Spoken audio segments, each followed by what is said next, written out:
Chapter 17. I walked into the house, which now seemed so empty and so cold. I decided I would pack all of Cheryl's things away in a big trunk, even her clothes. That way I'd always have a part of her, and being able to touch her belongings would strengthen that feeling. I opened the door to Cheryl's room and the first thing I noticed was that empty whiskey bottle. I hadn't really noticed it before when I'd gone into her room, but there it stood on Cheryl's dresser, mocking me. Suddenly, I was filled with a deep hatred of what it once contained. I grabbed it by the neck, raised it high, and brought it down and smashed it against the edge of the dresser. Again and again, I brought it down until it was smashed into a million pieces. I was screaming, "I hate you, I hate you, I hate you."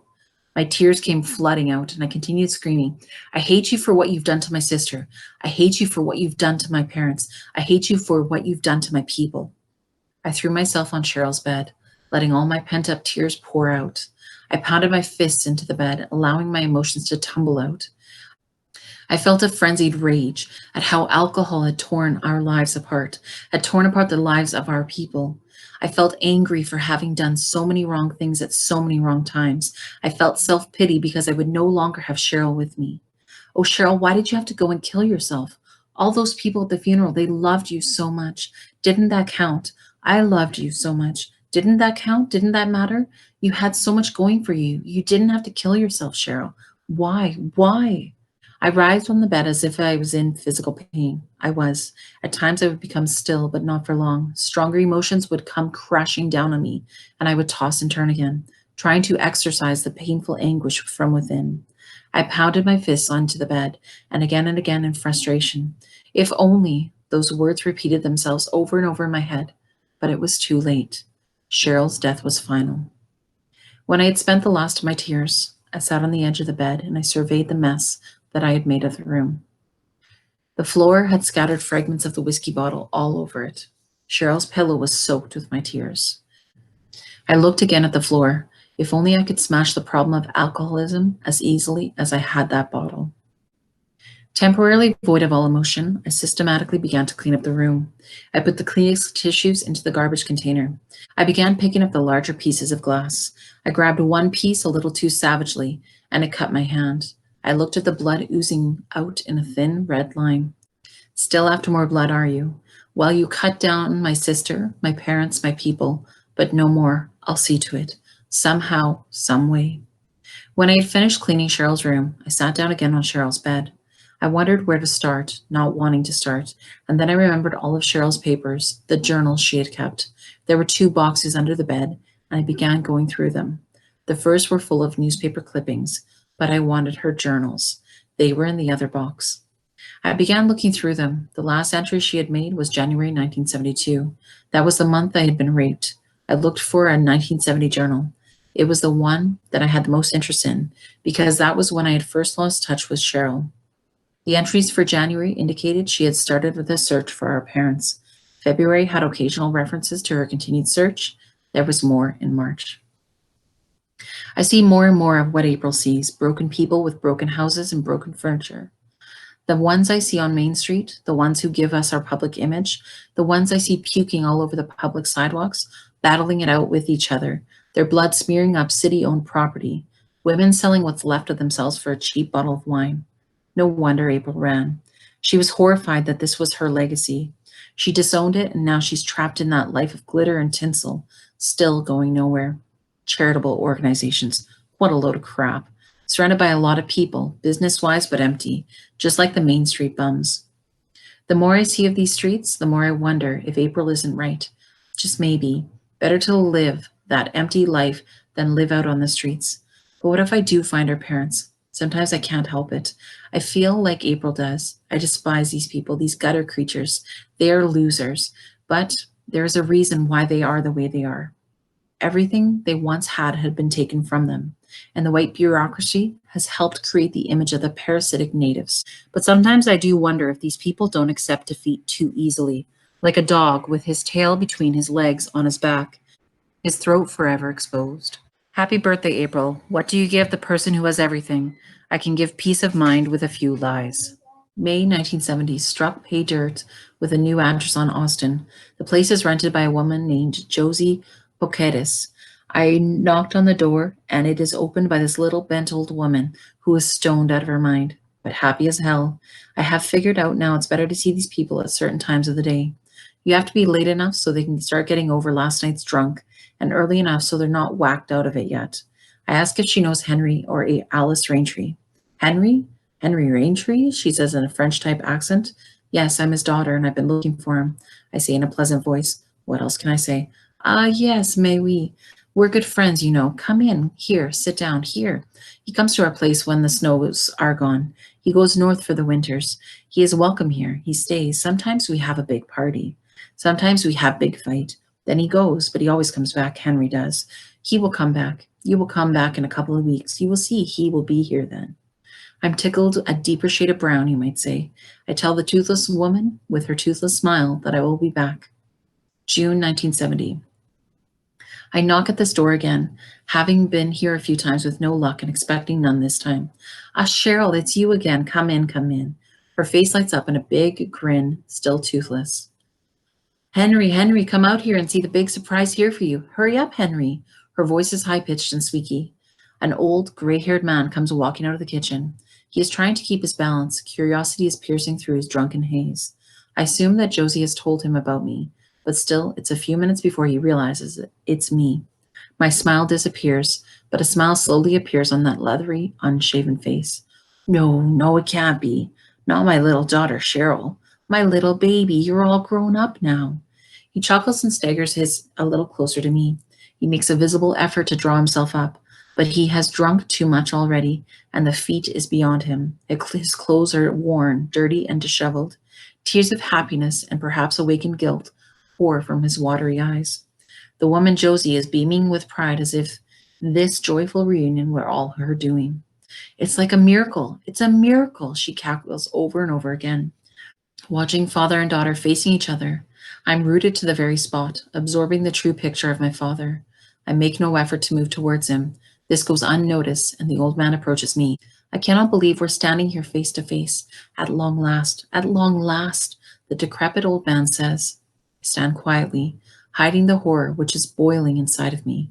I hadn't known what to expect, but it wasn't this bent, wasted human form in front of me, my father. I'm horrified and repulsed by him, by the cackling, prune-faced woman, by all the others who have crawled out of the kitchen to watch this happiness, all of them, with their stupid grins on their faces, by the surrounding decay, by the hopelessness. The cancer from the houses I've been to has spread into this house too, to destroy. All my dreams to rebuild the spirit of a once proud nation are destroyed in this instant. I study the pitiful creature in front of me, my father, a gutter creature. The imagination of my childhood has played a horrible, rotten trick on me. All these years, until this very moment, I envisioned him as a tall, straight, handsome man. In the olden days, he would have been a warrior if he had been all Indian. I had made something out of him that he wasn't, never was. Now I just want to turn and run away, pretend this isn't happening, that I should have never laid eyes on him, pretend that I am an orphan. I should have listened to April. Awkwardly, he hugs me. I smell the foul stink of the liquor on him. Hell, he probably sweats liquor out of his pores. I close my eyes so no one will see what's in them. I hold my breath against the gutter smell. Seems like ages before he releases me. And when he does, he turns to the others and says, "Don't just stand there, bring her a drink. Now we all have something to celebrate. I found my little girl after all these years. Tell me, Cheryl, where's your sister? Where's April? I missed you both so much. Ah, here we are." He hands me a beer and wipes his tears and runny nose on the sleeve of his shirt. I don't answer. I just think, April is far away from you and she'll never know what you are. You gutter creature. Gratefully, I swallow some beer. Disgust, hatred, shame. Yes, for the first time in my life, I feel shame. How do I describe the feeling? I swallow more beer. I stay for the rest of the day in spite of my desire to flee. I stay because I want to know about Mom. But I want Dad to sober when I ask him about Mom. Funny, I can still refer to him as Dad. I drink away the hours and pass the dizzy, nauseous sensations, laughing stupidly with them. Josie puts me to bed, just in time, on the battered couch in the living room. Next morning, I wait patiently for Dad to get up. It is almost noon. He comes into the kitchen. He looks in rough shape last night, but he now looks worse, with his weak, flabby arms showing because he's in a torn, grayish undershirt. His dark-colored baggy pants are held up with suspenders that are frayed to the breaking point and all twisted. I get coffee for Dad. Josie is busy puttering around the kitchen. No one talks. The only noises come from Dad slurping his coffee. Finally, I ask him, Dad, could we talk?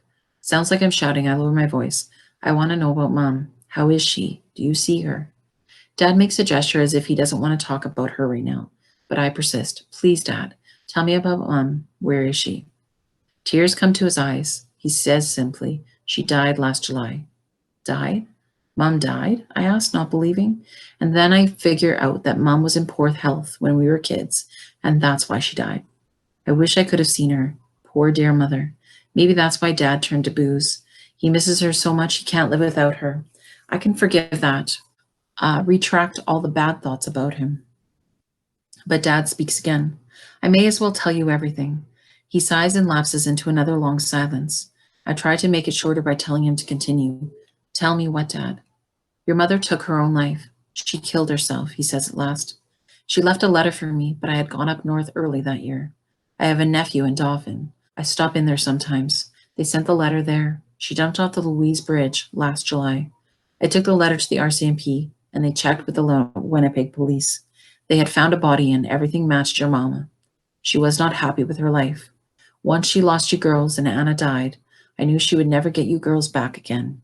Those visits were the hardest on her, so she stopped going. She tried to kill herself before, once a long time ago. I digest what he says. Too hard on her. What about April and me in those foster homes? Okay, only one was really bad, and April suffered most of that one. But I suffered for April. And the other ones? Those people weren't our flesh and blood. They weren't even our race. I remember now those promises you made me. Promises we believed. All the waiting for you to take us back home. All the loyalty we gave you. All for nothing. Who's Anna? I'm angry, but I don't want to fight. I want information. Dad looks at me surprised. You don't know about Anna? Oh, of course not. You were just a baby yourself when she died. You must remember her. Maybe not. She was little too, and Anna wasn't with us for very long. She was your baby sister, but she was a sick baby. They should have kept her in the hospital longer, but no, they sent her home too early and she died. They blamed your mama and me. That was their excuse for taking you girls away from us. No, my girl, your mama was not a happy woman. Why didn't you come see us when we were kids? I asked in a soft voice, afraid of the honest answer. There's another long pause. I went up north for a long time. I was never here to visit you again. He says as if that's a good enough reason. No, your mama did not want you girls to see the way she was. She was ashamed. She couldn't face you again. They shouldn't have taken you all away from us. The baby was just sick, that's all. Dad drifts off in silence again. Dad asked me to come back and see him tomorrow. I say I will. I do. Josie says Dad left in the morning to see some friends of his for a few days. Here I thought he would patiently be waiting for me. Ha, what a joke. I sat back on the bed with the journal clutched to me. This was the second mention of Anna. I'd been thinking of Anna after Cheryl had told me about her, baby Anna. I remembered that's what I had called her. Recollections of my mother rocking a baby that come back, much clearer. I always had vague pictures in my mind, but I never realized the baby was our own sister. Baby Anna. She'd been with us for just a fraction of our lives, and she was sick and she had to go to the hospital. And now, here in Cheryl's journal, were Dad's words saying the same thing. Baby Anna. Such a small part of our lives, yet she had changed our lives the most. This was exactly how Cheryl felt when she found Dad. After all that he had told her, she still went back to see him the next day. She was still loyal to him. How was it she had a natural family instinct? I had instincts only for my self-preservation, pushing away anyone from me who might hurt me. I was a loner. Only lately I had let Roger in, then Nancy and her mother, hugging me that night, giving me all that they had felt for Cheryl. Before Roger, who else besides Cheryl had hugged me and meant it? Well, maybe Mrs. Dion. I remembered wishing many times that I could be as affectionate as Cheryl. That meeting with Dad, maybe it destroyed her self-image. Funny, though, since she had seen that side of native life before. I wondered what sort of image she had built up about her parents. Was it that image of long ago that had sustained her, given her hope? February 18th, 1971. So, A son is born to me. It should have been a very special day for him, a day when his aunt, his grandparents, and all of his relatives rejoiced. Instead, it's just him and me. What's the joke I read? If he would have known what was going to be in store for him, would he have cried a whole lot louder? February 22nd, 1971. Having pondered over what to call you, my sweet child, I've decided on Henry Liberty Raintree. May you grow up to be all your grandfather is not. March 10th, 1971. Nance is babysitting and I'm free for a while. Feels great to be let out. Henry Lee's been so cranky lately. Hell, we've got to move out because kids aren't allowed. Landlord's just a prejudiced bastard. I thought Henry Lee would change my life for the better, but I can see I thought wrong.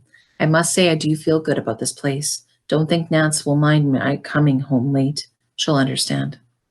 April 8th, 1971. Sure, I'm glad Nancy's mom is letting Henry Lee stay at her place. I'm not so tied down anymore. She sure gives him some good mothering. I don't think motherhood was meant for me. I'd rather be out partying than sitting at home changing dirty diapers. June 1971. Nancy's mom is keeping Henry Lee from me for good for now. Do I feel guilty? Only when I'm sober. And I try very hard to see that that doesn't happen. I give her money all the time, so I'm sure she doesn't mind. Wish I had a mother like that. October 1971. Today, Dad says he doesn't know where he's going to stay because he can't pay his rent. I know what he wants, so I give him $40. His eyes bulge. Usually, I only give him 10 or 20. At DeCarlo's with Nance. The gang's all here, too. Already, we got suckers to pay for our drinks. It's cheap coming here. I give my money to Dad so he can go get tanked, and I come here and I get mine free. I have a laugh at dumb jokes, let these guys run their hands up my legs. They think they're going to get more later, but I can avoid that. Mark DeSoto. Now, if all these guys were like Mark, but they're not. Nance says Mark's old lady Sylvia's going to have it in for me if I hang around with Mark. He's over there at another table. He comes to say hello. I ignore him. He was supposed to call during the weekend and didn't. The suckers at my table are really playing it up to me tonight. Gotta go to the John. I'm walking back to the table and I hear this shrill voice. Hey, squaw, I don't share my man with no one. You hear me, bitch? Especially no squaw. Sylvia comes into my path and stops. I stop. I look her in the eye. If I'm a squaw, honey, what's Mark? He's as much Indian as I am. I feel ridiculous and powerful at the same time. I know what I'm capable of. I give her my coldest stare. I know I've won this round. She can't match my gaze.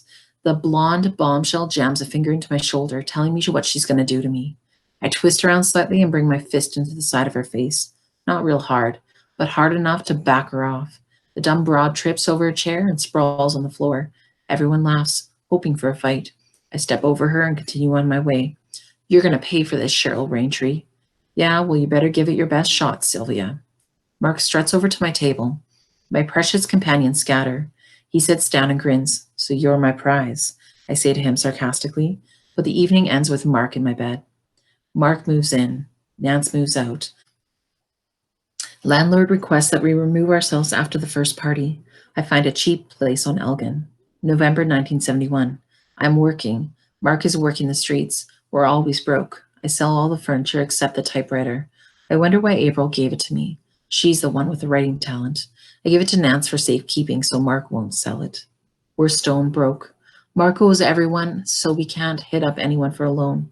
Mark says to me, you know that guy who comes over to Neptune's and he always looks the chicks over? Well, he's loaded and sometimes I sit and talk to him. I know who you mean. What about him? You're going to borrow some money from him? He never lends money, but sometimes he sees a chick he likes and he asks me if I can arrange a meeting. So I go to her, and if she's interested, we share the money he pays, you see? You mean you're some kind of pimp? Not a pimp, Cheryl. I just do two people a favor and get some money out of it. We need money now bad. And I know that he's got the hots for you. I just thought you might consider it just this once. You're asking me to go to bed with another man? Well, it's not like there's any feelings between you. Just, it's kind of a business transaction. I told him you're a very special girl and he's willing to pay more for you. Come on, Cheryl. 1 hour's work and you can make $50. I'll try to get more.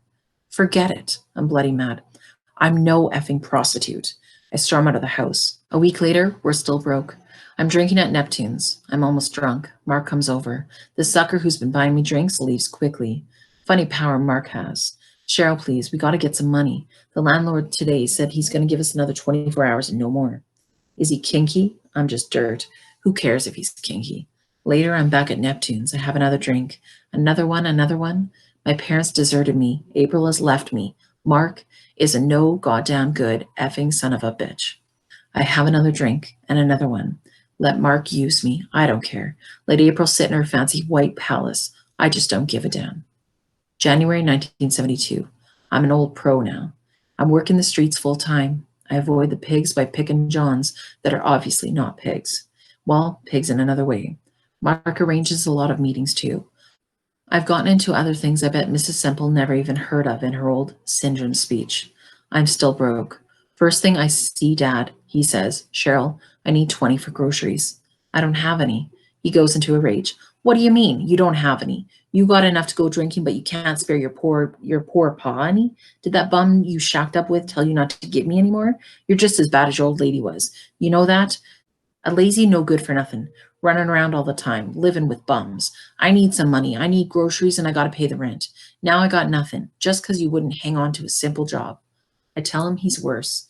I swear at him. I tell him what I think of him. He's a parasite, a gutter creature. I tell him it's his fault Mom killed herself. The tears spring to his eyes and I leave him. Let him stew in his guilt. I sure as hell stew in mine. At home, Mark comes in. I'm angry and still brooding. Mark is angry. I'm supposed to be at Neptune's. We need money real bad. He yells, I yell. He beats me. I'm used to it. He avoids hitting my face. He's learned it's not good for business. He leaves. I walk along Main Street. This is where I belong, with the other gutter creatures. I'm my father's daughter. My body aches. I enter a hotel. I don't know which one. The word beverage is all I see. I need a drink. A couple of drinks. The depression is bitterly deep. The booze doesn't help this time, and I'm back on the street. I'm drunk. I want to run in front of a car. The guy who's buying me drinks comes with me. What a creep. We head to my place on Elgin. We take a shortcut down a lane. The creep wants to fondle and kiss me. He can't wait. Back off, you ugly old man. I'm no whore, you know. I don't know why I say it, but I repeat it. I can scarcely keep my balance. It's like there's two of me, one watching, one doing. I want to kiss you. You know, I know what you are, so don't pretend with me. I paid for you. You stink. Leave me alone, you filthy pig. I slur my words. He gives me a push. I slam into a wall and fall into a sitting position. My legs have given out. I close my eyes. I like the sensation of everything spinning around at full speed. I open my eyes. I smile dumbly up at the man. He slams a fist into my face. I wake up. I'm lying on the sidewalk. My legs are sprawled out in front of me. I notice the garbage cans and garbage bags on either side of me. Hello there, I says to them. I'm coming home at long, long last. I chuckle to myself. I think in the morning the garbage man will take us all away. Me and all my friends. I giggle. I try to get up. I can't, so I stay put. Every once in a while I chuckle to myself. I hum a tuneless song. I wake up. April holding my hand. I can't see her, but it's April. I squeeze her hand. I felt anger and bewilderment, not at Cheryl or anyone else. Mostly, I guess, the anger was for me, for being the way I was, because it had caused Cheryl to feel so alienated from me that she couldn't share the most important event in her life with me. Cheryl's baby, Henry Liberty Raintree. Then I smiled. A part of Cheryl still lived. I looked at my watch and sighed. It was 4 a.m. I'd have to wait until morning. I paced around the room and I finally returned to the journals. I put them back in the box and set them on the floor. Then I laid on Cheryl's bed, on top of the covers, still fully clothed. With my hands under my head, I stared up at the ceiling. The clock downstairs was abnormally loud, and so slow. A few hours more, and I could be on my way to Nancy's place, to Henry Lee. For the moment, I thought of Cheryl, the memories of her voice, the memory of her reciting her powerful message at the powwow. Why, oh, why didn't she talk to me? Why couldn't we have talked to each other? And would it have helped? At times I was overwhelmed with her memories, and tears would trickle down the sides of my face. The next morning I woke up dismayed I had fallen asleep. Then I was dismayed to find it was still too early to go over to Nancy's place. The sun was just beginning to rise, a golden orange ball of fire in the east. I went downstairs to make coffee and freshen up. My eyes felt swollen. Again, the house seemed so empty, cold, lifeless. With my cup of coffee in my hand, I opened the front door and stood looking out into the empty street. The birds were just beginning to sing their morning praises to their creator. It had rained during the night. Everything was wet.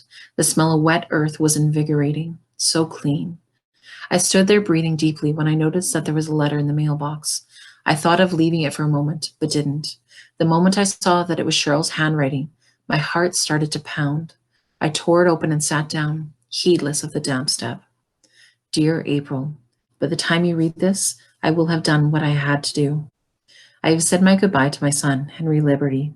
I couldn't bring myself to tell you about him before. Now I know you will do what is right where he is concerned. I also know that Mary and Nancy will do as you wish. They're taking care of Henry Lee. All my life, I wanted for us to be a real family, together, normal. I couldn't even mother my own baby. Do not feel sorrow or guilt over my death. Man thinks he can control nature. Man is wrong. The Great Spirit has made nature stronger than man by putting into each of us a part of nature. We all have the instinct to survive. If that instinct is gone, then we die. April, there should be at least a little joy in living, and when there is no joy, then we become the living dead. And I can't live this living death any longer. To drink myself to sleep day in and day out. April, you have strength. Dream my dreams for me. Make them come true for me. Be proud of what you are, of what you and Henry Lee are. I belong with her mother. Love to you and Henry Lee, Cheryl. An hour later, I was at Nancy's place once again. She opened the door for me as if she had been expecting me right at that particular moment. I followed her down to the hall to the kitchen. Sitting at the table was a small boy eating some cereal. He looked up at me as I walked into the room. He smiled, the same kind of smile I had seen a long time before on his mother's face when she was that age, the age of innocence. Nancy began explaining, but I stopped her. I told her I understood everything.